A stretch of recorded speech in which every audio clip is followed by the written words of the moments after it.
নমস্কার বন্ধুরা, একঘেয়ে পনির রেসিপি তো ভালো লাগে না, তাই আজকে তোমাদের জন্য নিয়ে এসেছি একটা দারুণ স্বাদের পনিরের রেসিপি। পনিরগুলোকে প্রথমে এইরকমভাবে কিউব করে কেটে নিয়েছি। এদিকে কড়াই বসিয়ে সাদা তেল গরম হতে দিয়েছি। তেলটা গরম হলে কেটে রাখা পনিরগুলোকে দিয়ে লো টু মিডিয়াম ফ্লেমে সামান্য একটু হলুদ গুঁড়ো দিয়ে পনিরগুলোকে এপিট ওপিট হালকা লাল করে ভেজে তুলে নিয়ে লবণ দিয়ে করা গরম জলের মধ্যে পনিরগুলোকে দিয়ে কিছুক্ষণ ভিজিয়ে রেখে দিয়েছি। এদিকে কাজু, পোস্ত, টমেটো কুচি, কাঁচা লঙ্কা, চারমগজ সব কিছু দিয়ে কাঁচা লঙ্কা দিয়ে একটা কিন্তু পেস্ট বানিয়ে নিয়েছি। এদিকে কড়াই যে তেলটা ছিল সেই তেলের মধ্যে গোটা জিরে, তেজপাতা, দারচিনি, এলাচ, শুকনো লঙ্কা দিয়ে কিন্তু একটা ফোড়ন দিয়ে নিয়েছি। ফোড়নটা একটু ভেজে নিয়ে ওর মধ্যে দিয়ে দিয়েছি ক্যাপসিকাম কুচি দিয়ে ঢাকা দিয়ে কিছুক্ষণ একটু ক্যাপসিকামটাকে হতে দিয়েছি।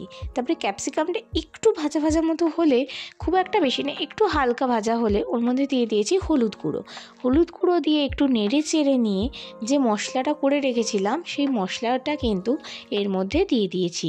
মশলাটা দিয়ে একটুখানি কষিয়ে নিয়ে তারপরে বাকি যে মশলাটা ছিল সেটা দিয়ে একটু জল দিয়ে একদম বাটি ধুয়ে দিয়ে দিয়েছি জলটা।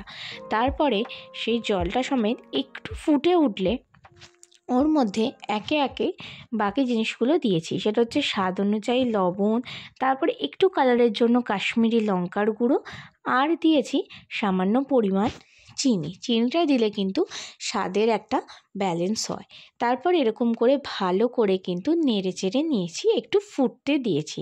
তো একটু ফুটে একটু গ্রেভি মতো হয়ে আসলে কিন্তু আমি কিন্তু ওর মধ্যে দিয়ে দিয়েছি পনিরগুলোকে আমি কিন্তু জলে ভিজিয়ে রেখেছিলাম। সেই পনিরগুলোকে তুলে নিয়ে কিন্তু আমি এই মশলার মধ্যে দিয়ে দিয়েছি।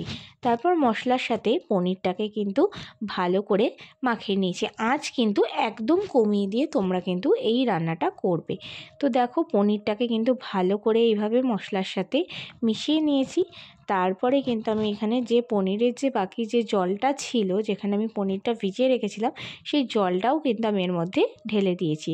তারপর ঢেকে আমি কিছুক্ষণ হতে দিয়েছি। ঝোলটা ফুটে এরকম গ্রেভি হয়ে আসলে লাস্টে দিয়ে দিয়েছি একটু ঘি, দিয়ে নামিয়ে নিয়েছি। এই পনিরটা কেমন লাগলো এই রেসিপিটা অবশ্য করেই জানাবে। এই পনির রেসিপিটা কিন্তু রুটি, পরোটা, লুচি, ভাত সব কিছুর সাথে কিন্তু অসাধারণ খেতে লাগে। তাই আর দেরি নয়, একদম চটপট বানিয়ে ফেলো কিন্তু।